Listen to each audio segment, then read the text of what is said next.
Brielle, say hi. Hi. Hey, sorry about that. Hold on 1 second. Cool. Do you want to mute for a second? There should be a mute button. Yes. All right, guys. Thanks for joining. Russ Yusupov. What a surprise. Doing a NPR interview that we're dialing in for. Hey, Joe. I thought I'd invite you guys. You're welcome to listen along. We are dialing in over the phone. They're going to patch us in. I think they're just are they recording it for tomorrow? Yeah. Okay, so it's going to be on NPR Marketplace tomorrow. And yeah, I thought I'd just invite you guys. Nice music. Thank you, Pandemona. Anybody there? We're here. How's it going? Good. How are you? Good. Thanks for being willing to chat with us. Of course. This is Ben Johnson. Am I talking to Kayvon? This is kayvon. I'm here with Brielle as well, but yep, this is kayvon. Great. Well, I think we're just about ready to go, but I understand you are recording on your end with an iPhone, correct? Brielle might be recording. I'm actually periscoping just to let people listen and watch behind the scenes. Are you okay with that? Yeah, of course. Periscope Awesome. away. Great. I'm sure you can watch it. The only tricky part of that, I suppose, will be whether or not I'm on speaker. You Yeah. are on speaker right now. If the connection isn't great, we can always have Kayvon pick up the phone directly. The only issue is that, so this is going to sound sort of weird, but for editing purposes, it's problematic for us to have a speakerphone. For me to talk to you via speakerphone, it's much better sound quality if you're actually talking into the phone instead of having me on speakerphone in the room. It makes it hard for us to edit. Yeah, that's fine. I can definitely pick up the phone. Yeah, if that's feasible, that would be great. I mean, I suppose it's not as exciting for Periscope viewers to watch just one side of the conversation, but hopefully it'll still be entertaining. That's okay. We'll make it work. As soon as you guys start asking questions, I'll pick up the phone and we can go from there. Does that sound good? Yeah, that sounds great. And just to double check that you're when you guys let me know that you're rocking there and you've started that voice memos app recording of your end of the conversation, then we'll get started. We are recording, right, Bill? We're recording. Yeah, we're good to go whenever you are. Yeah, and just whoever's holding the phone that's recording on your end, just put it as close to Kayvon's face as you can there without. Yep, I'm holding the phone now.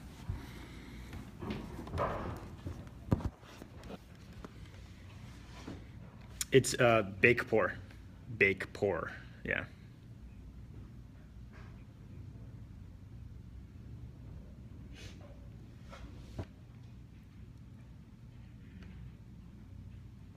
Well, we've launched a few things. We announced a few things today. We announced the ability for broadcasters to now save their broadcast beyond 24 hours. We've launched also the ability for broadcasters to broadcast from a connected drone.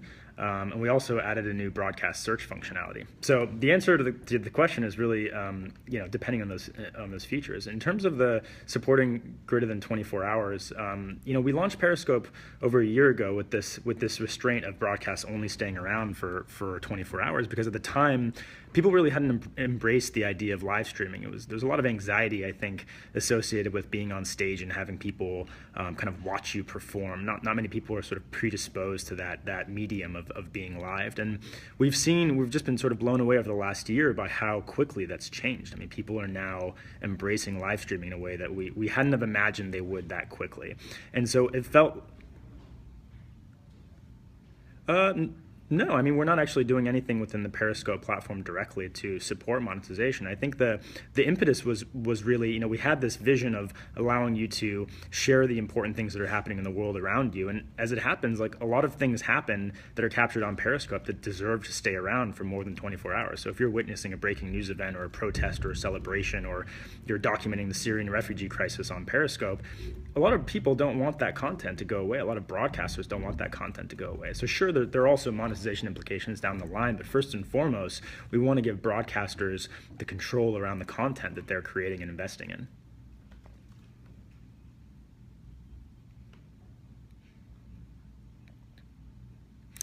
No, this is a move to make Periscope more like what we want Periscope to be. I think we started Periscope with the vision of letting you share the world in real time and letting you as a viewer see the world in real time.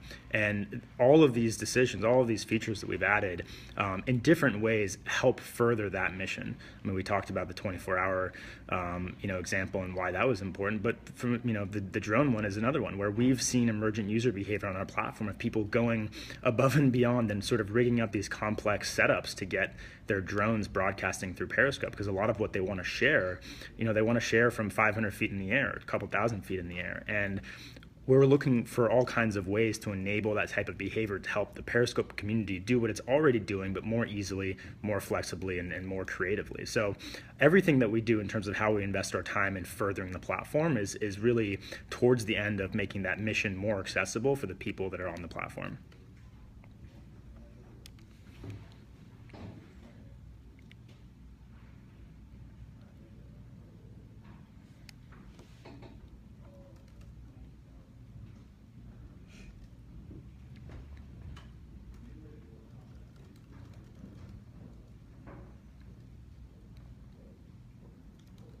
Sure. Well, and I can, at a high level, people can create a Periscope account in two ways. One, if they have a Twitter account, they can sign up for Periscope using that Twitter identity, which is super helpful because you get your picture, your name, and all that sort of stuff.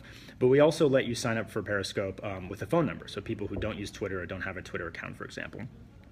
But for people who are using Twitter, when they're broadcasting, we give them the option to share to Twitter. And the reason for that is because you or whatever account you're using, you've already established an identity and an audience on Twitter, and we want you, when you create your broadcast, to be able to share to that community.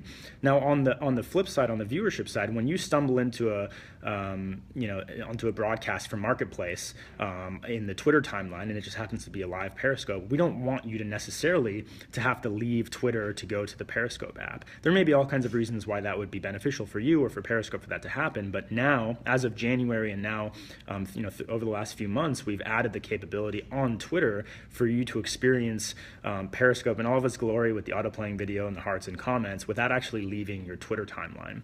Now, sure, if you want to...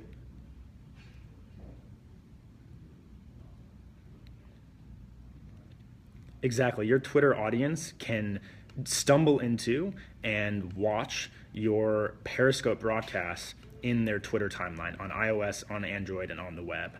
And people who do already have the Periscope app can furthermore dig in and go into the Periscope app to watch and comment.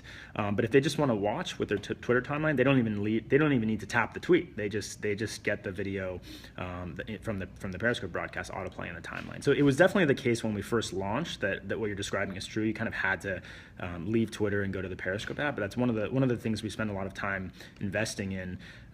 Is just making it really seamless so you didn't have to do that.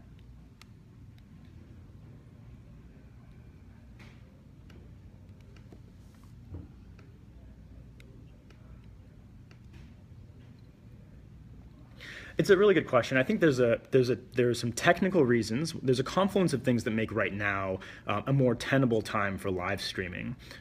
Between the software and hardware capabilities of phones like the iPhone and Android devices, between the cellular kind of network connectivity and speeds that LTE and 4G and even 3G afford, those just weren't possible before. But I think there's something else too, which is really important that Periscope has thought a lot about, which is what is the experience around creating and watching a live broadcast. Live conceptually isn't anything new, right? We've sit on our couches over decades and watched a quote unquote live broadcast from our couch. But the difference between then and now is with the types of experiences that Periscope is really focusing on. It's how do you actually make live matter? For us, that means make the experience low latency enough and pleasant and charming enough that you're actually creating a feedback loop between the broadcaster and the audience. So I'm holding an iPhone right now, broadcasting to 315 people, and they're asking me all kinds of questions and sending me emojis and complimenting me and asking me questions and whatnot.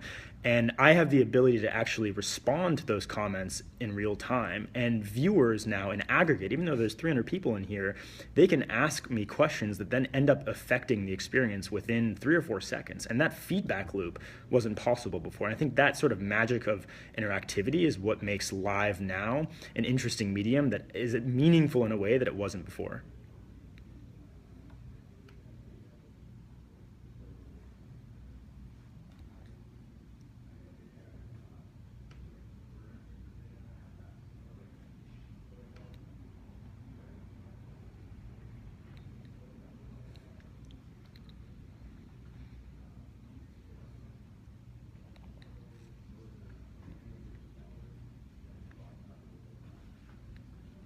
Absolutely. It's a spectrum of challenge, right? On one hand, you have the professional broadcaster on TV who can cut their feed whenever they want or has a highly curated feed. And even, stepping more close to the Periscope side of the spectrum, you have Marketplace. I mean, you guys do interviews all the time. Like I'm dialing in right now, and it's highly curated for you guys in the sense that you've chosen someone to dial in. We have a conversation, you've recorded it, you can air it.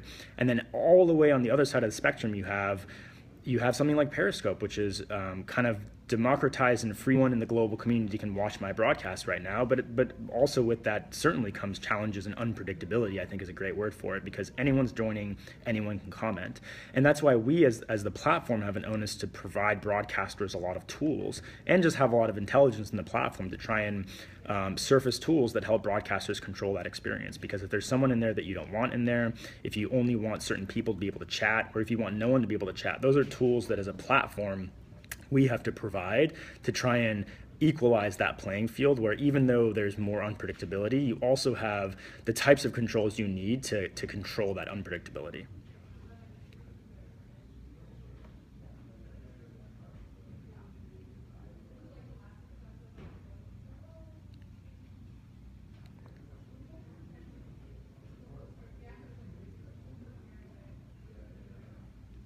Right. That's also a challenge. And I think those types of challenges are addressed, there are a variety of ways that you can address those challenges. One is policy. Like, for example, we have policies as part of our terms of service that say you cannot broadcast someone else's copyrighted work. We have all kinds of content policies around not safe for work content, like pornography, which is not allowed on Periscope. And there's a kind of a variety of means that we address that. One is having the policies in the first place. Two is having teams and processes where when those policies are violated, we can take action. And then also in the product itself, surfacing what our platform stands for, what it doesn't, even down to editorial strategy, what types of content we feature and we don't, I think is an illustration of the type of values this platform has. And so I think we just have to employ those tools together in some balance to try and curate the types of things that we want to see and what we don't want to see. Does that mean that people won't break those policies sometimes? Of course not. It's the internet. People can do a lot of things very easily, and we have to be very reactive as well as proactive. So you're absolutely right that these challenges exist, but it's certainly not rocket science. We just have to work really hard to retain that balance.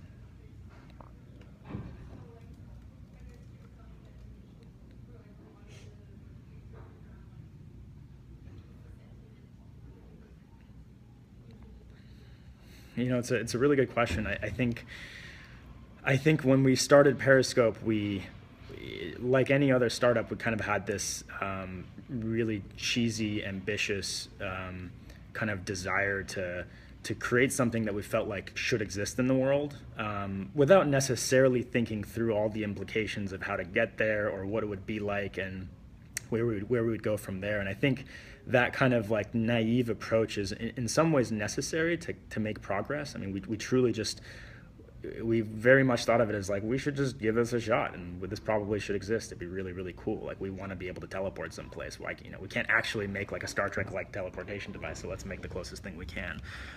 So I think that one of the ways it'll change, it has the capability of changing the world, is just making the world feel smaller yet bigger at the same time. That's what I've always loved about Periscope was like we literally have this map feature where you can open up the map and you can see what is happening right now on the map. I can zoom in and like see my hometown in Mill Valley, or I can go somewhere halfway around the world. And I think that superpower, giving people that superpower, is really interesting because it helps us stay more connected to our world. It helps us empathize with people. Like when else would I watch someone in Riyadh in Saudi Arabia commuting on the road? I can't do that with any other tool, and I maybe wouldn't have done that before, but Periscope lets me do that, and I think there's something really fascinating about that. So I think time will still tell what ways people will use this medium. We've obviously seen tons of really fascinating examples already, but I think that idea of building empathy with others and showing what is happening around the world now is really, really powerful.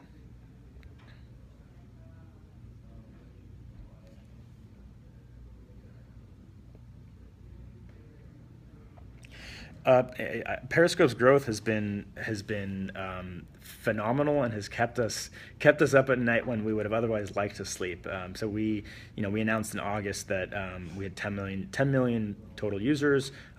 We were seeing around 40 years worth of live broadcasts watched every day. We announced just a few weeks ago that we now have over 110 years worth of live broadcasts watched every day. And we also announced just in the last, sorry?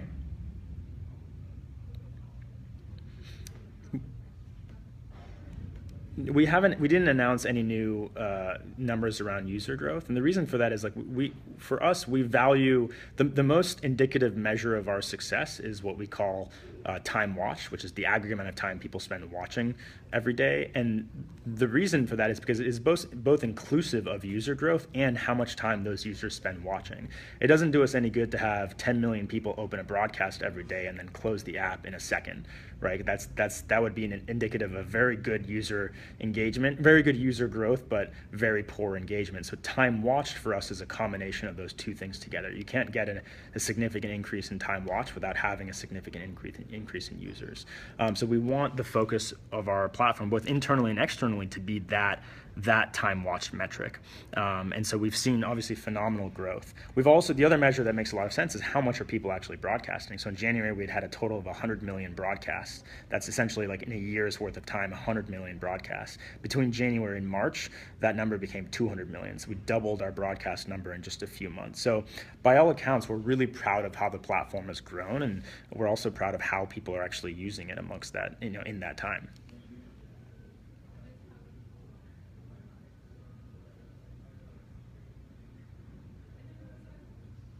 Thank you guys so much for having me. Really appreciate it. And you probably know from watching some of Pat Risnall's broadcasts, Marketplace enjoys using Periscope. So thanks for your time, and this will be in the show tomorrow, I believe, Stephanie? Yep. And if you can send us the file of what you recorded there on your end as soon as possible, we will get to editing it, and take care. Awesome. Thank you so much. Really appreciate you having me on the show, and I look forward to listening to it tomorrow. Yeah, I hope you do. Absolutely. And give us a holler when you're in New York sometime. Come by the office. Sounds good. Thank you so much. Talk to you soon. All right. Yep. Take care. Bye-bye. I didn't realize they were in New York. Yeah. That's cool. Mm-hmm.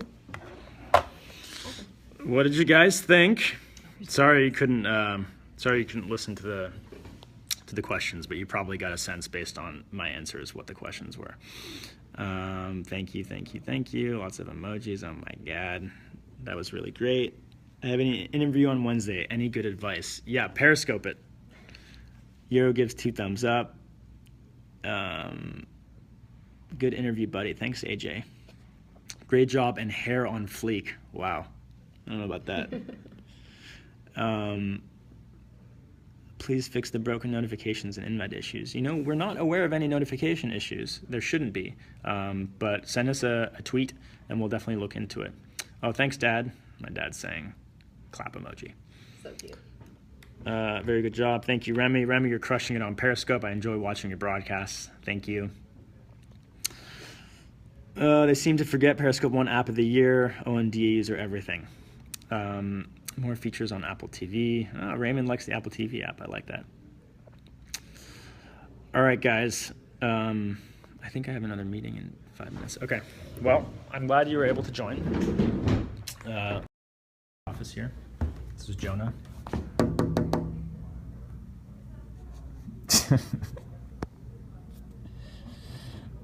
Jonah's one of our iOS engineers. There's Peter and Tyler and Veronica and Suyash and Hira and Pablo.